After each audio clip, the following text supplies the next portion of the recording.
मेरे भाई हजरत लामा अखलाक साहब ने जो बात छेड़ी है दर्द भरी, उसमें एक बात मैं और बता दूं कि जो लड़कियां गैर मजहब में जा रही हैं, मैं आपको बता दूं 2-4 साल के बाद या तो वो किसी तवाइफ के कोठे के हवाले होती हैं या उनको मार दिया जाता है।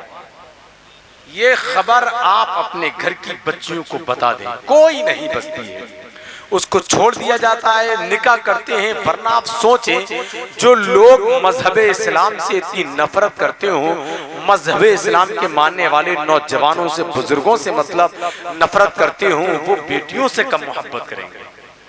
सिर्फ वो जलील करने के लिए हमारी आपकी बच्चियों को अपनी गुफ्तगू के जाल में फंसाते हैं, 2-4 साल तक इस्तेमाल करते हैं, फिर उनको स्टेशन पर छोड़ दिया जाता है, पुलिस के हवाले होती हैं, वहां रहती हैं 2-1 महीना, फिर उनको अलग कर दिया जाता है और फिर किसी वो कोठे के हवाले हो जाती है या उनको जान से मार दिया जाता है। ये हकीकत है, इसके अलावा और कुछ नहीं है। इसलिए जरूरी है आप अपनी बच्चियों को, अपने घर के लोगों को ये उनके दिलो दिमाग में बिठा दें कि औरत के हमदर्द सिर्फ 4 मर्द ही होते हैं। इसको भी मेरी माँ बहनें सुन रही हैं, गौर से सुन ले। 4 मर्द उसके हमदर्द हैं। कौन? बाप, बेटा, शौहर और उसका भाई। उसके अलावा सब फ्रॉड होता है और कुछ नहीं होता।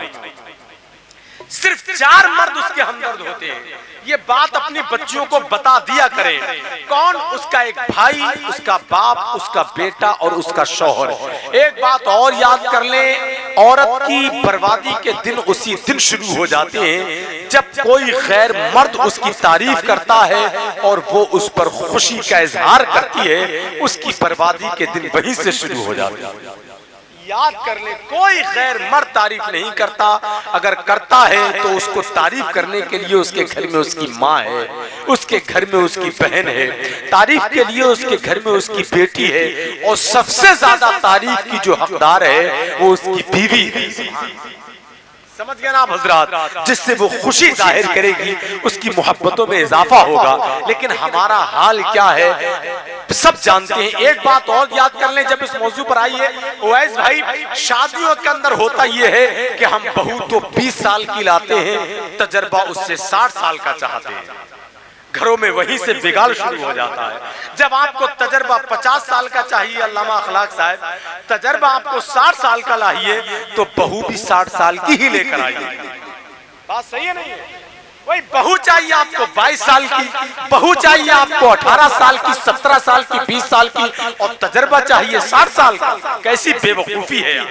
सोचने वाली बात है। जो इंसान 20 साल का है तो 20 साल का ही तो तजर्बा लेकर आएगा है? जो 22 साल का है तो 22 साल का तजर्बा लेकर आएगा।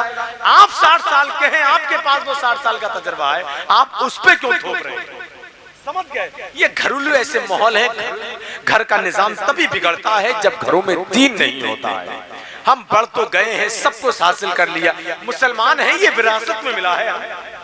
अरे इसकी तहकीक कहाँ आपने की है? ये इस्लाम है क्या? भाई मुसलमान के घर पैदा हो गए, नाम रख लिया मोहम्मद अली, अहमद अली, मोहम्मद आफाक, मोहम्मद शहजाद, मुसलमान हो गए, लेकिन आप जान नहीं पाए कि इस्लाम है क्या।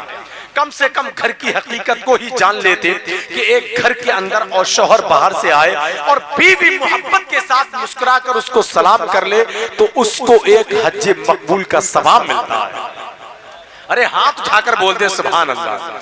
बीवी को एक हज मकबूल किसको कहते हैं? 4 लाख 4.5 लाख खर्च करके इंसान हज करने जाता है, कोई गारंटी नहीं है कि हज कबूल हुआ है। लेकिन एक बीवी अपने शौहर को मोहब्बत की नजर देखकर मुस्कुराकर सलाम कर ले तो उसको एक हज मकबूल का सवाब अता फरमा देता है।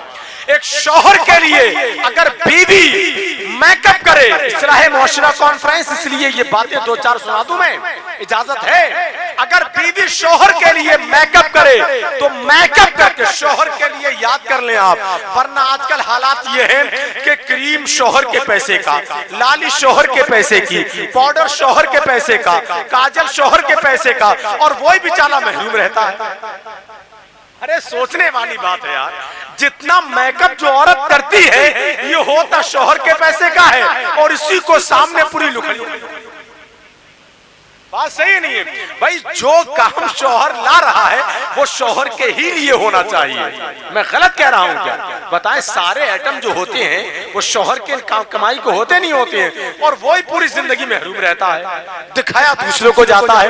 ये बात सुन ले, अगर एक औरत बीवी जब अपने शौहर को दिखाने की नियत से मेकअप करे, या अपनी बहनों को बताएं, अपनी बेटियों को बताएं, अपनी बीवियों को भी बताएं, अगर नाराज ना हो तब, समझ गए ना आप हज़रात, अगर डर ना हो, अगर जो बीवी अपने शौहर को दिखाने की नियत से मेकअप कर ले तो जितनी बार आईने में देखेगी उतने ही उसको सदका करने का सवाब मिलेगा।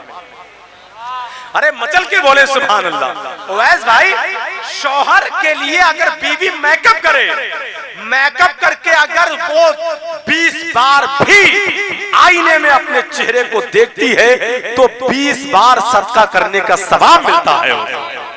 100 मर्तबा भी अगर अपने आप को आईने में देखेगी तो 100 मर्तबा सदका करने का सवाब उस औरत को मिलेगा। कितना बड़ा सवाब है। वो तो निहाया सस्ता सौदा बेच रहे हैं जन्नत का, हम मुफलिस क्या मोल चुकाएं, अपना हाथ ही खाली है। शौहर अगर घर के अंदर दाखिल हो तो उसके लिए जरूरी है कि सबसे पहले घर वालों को वो सलाम करे। आजकल सलाम का मामला यह है कि शौहर घर में आए ना शौहर सलाम करता ना बीवी सलाम करती है। बीवी के मैके से कोई आ जाए, चाहे उसका बहनों ही आ जाए, तो बड़ा ठोक के सलाम किया जाएगा, अस्सलाम वालेकुम भाई साहब, और शौहर को सलाम करते हुए शर्म आ रही है। अजीब माहौल है यार घरों के अंदर। मतलब जिसको सलाम करना चाहिए सलाम है क्या? अल्लाह तुम्हें सलामत रखे।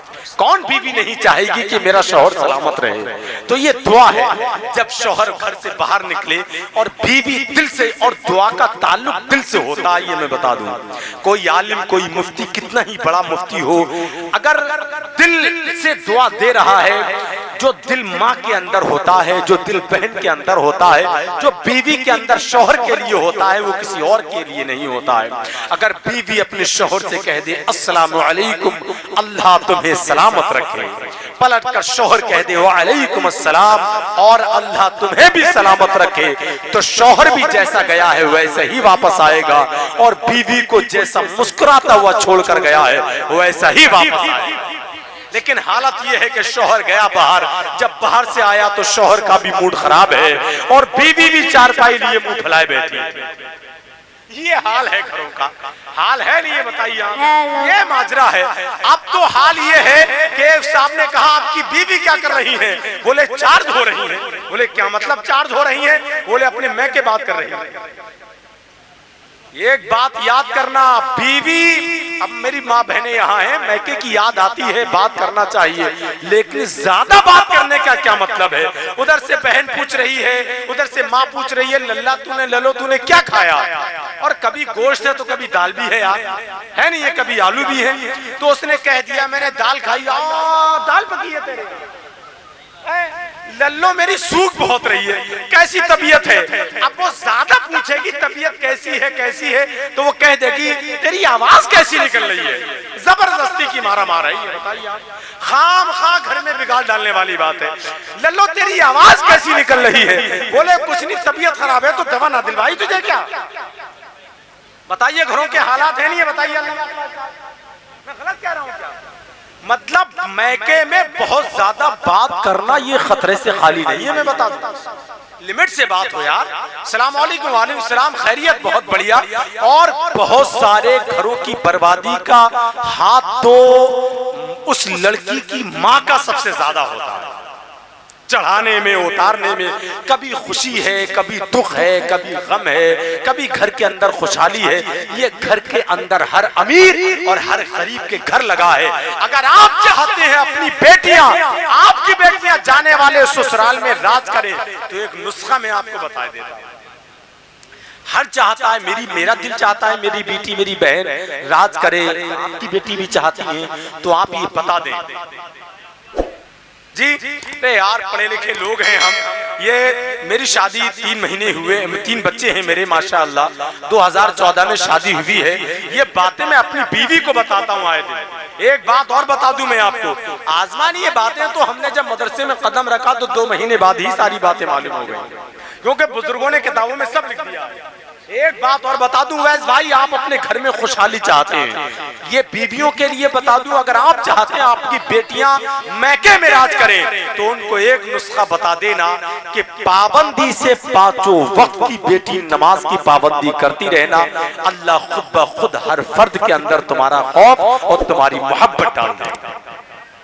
घर के अंदर एक नमाजी होता है तो वो जिसको चाहता है उसको झाड़ देता है। अब एक पूरा जवान घूम रहा है, नमाज नहीं पढ़ सकता, अगर उसका बड़ा भाई भी है तो वो शर्मा जाता है। बताइए, उसका बाप भी है तो उसको भी शर्म आती है कि बेटा सही कह रहा है। अगर बेटी 5 वक्त नमाज पढ़ने वाली है तो ससुराल में जाकर भी वो राज करती हुई नजर आएगी। आप चाहते हैं आपके घर में अगर खुशहाली रहे तो उससे एक बात कह देना, बहुत सारी बातें होती हैं लेकिन एक बात उससे कह देना कि मुझे कुछ नहीं चाहिए, अगर कभी बीमार है तो कपड़े में खुद धो लूंगा, ये कह दे, कोई हर्ज नहीं है, खाना मैं खुद बना लूंगा, कोई बुरी बात नहीं है खाना बनाना, लेकिन एक बात कह देना कि बेहयाई चोर दरवाजे से भी घर में दाखिल नहीं होना चाहिए। इसका ख्याल रखें। जो लोग घरों के अंदर दाखिल होते हैं, जिनकी निगाहें किचन की तरफ बार बार जाती हैं, जहां आपके घर की बहू, माँ और बेटी होती हैं, ऐसा चाहे दोस्त हो चाहे रिश्तेदार हो, उसके घर के अंदर तो अलग रहा, उसको अपनी चौखट पे भी मत चढ़ने दीजिए। अगर उसकी नजर ऐसी है जो बार बार, जैसे बहुत से लोगों की कुत्ते जैसी नजरें होती है ना, बार बार किचन की तरफ जाएंगी, बार बार उधर जाएंगी जिधर घर के अंदर माँ और बेटियां बैठी हुई हैं, चाहे वो अपना कितना ही बड़ा करीबी रिश्तेदार हो, आपके खानदान का चचेरा तहेरा ही भाई क्यों ना हो, चाहे आपका दोस्त ही क्यों ना हो, और कितने ही एहसान क्यों हो, उसको घर के अंदर बड़ी बात उसको अपनी चौखट पे मत चढ़ने देना। अगर घर के अंदर खुशहाली चाहते हैं, इस बात को याद कर लें। 5 वक्त नमाज के लिए अपनी बीवी से कह दें और ताकीद करते रहें कि बेहयाई चोर दरवाजे से भी दाखिल नहीं होना चाहिए। अगर घर के अंदर दाल भी है, खाने में चटनी भी है, छत नहीं है, छप्पर भी है, तब भी कसम खुदा की उस घर का तवाफ अल्लाह के मुकद्दस फरिश्ते करने आते हैं। अल्लाह हम सबों को नेक अमल की तौफीक अता फरमाए। मीर हसन भाई कहाँ जा रहे हैं? बस आप आ जाएं, मैं आपको मैच देने वाला हूं। अच्छा, ये बच्चा बहुत देर से फुटबॉल की तरह उछल रहा है पढ़ने के लिए। हाँ माशाअल्लाह, और बड़ी मोहब्बत रखता है उलमा से। सैयद साहब का बार बार नाम ले रहा था, हजरत कब आएंगे, हजरत कब आएंगे। एक बात मैं बता दूं, जो बच्चा उलमा से मोहब्बत करता है, मैंने मुकम्मल तहकीक के आने वाले वक्त में वो आलिम दीन बनता हुआ नजर, और जो उलमा से नफरत करते हैं 7 नस्लों तक उनमें कोई मौलाना पैदा नहीं होता है। ये सच है, हकीकत है ये। जो उलमा की बुराई करते हैं, उलमा से नफरत करते हैं, 7 नस्लों तक उनमें कोई आलिम पैदा नहीं होता है। और जो बच्चे उलमा से मोहब्बत करते हैं वो या उनके बच्चे अपने वक्त में आलिम दीन बनते हुए नजर आते हैं। अब एक शेर सुन लें कि रात तन्हाई मोबाइल बदनिगाही कब तलक, ये अपने भाइयों के लिए है। ये बातें याद कर लें, कभी मैं मिलूं तो मुझे याद दिला दें ताकि मुझे भी याद रहे, है कि नहीं। एक बातें करना बहुत आसान है, अमल करना बहुत मुश्किल है। आप हजरात मेरे बारे में भी दुआ करें, अल्लाह मुझे भी अमल करने की तौफीक अता फरमाए, है कि नहीं। रात तन्हाई मोबाइल बदनिगाही कब तलक, बातिनन पे दीन होकर पारसाई कब तलक, और गाज़ियाने फेसबुक से आज जाना अर्ज है। भाई ये कमेटी के हजरात, तमाम तर नौजवान सामईन, गाज़ियाने फेसबुक से आज जाना अर्ज है। गैर महरम देखकर फिक्रे रसाई कब तक, और गैर महरम में वफाएं ढूंढने वाले तेरा मुहसिने इंसानियत से बेवफाई कब तक। रात तन्हाई मोबाइल बदनिगाही कब तक। अब आइए, वो बच्चा है, शायद उवैस भाई का साहबजादा है, मैं इस शेर के साथ उसको आवाज देता हूं।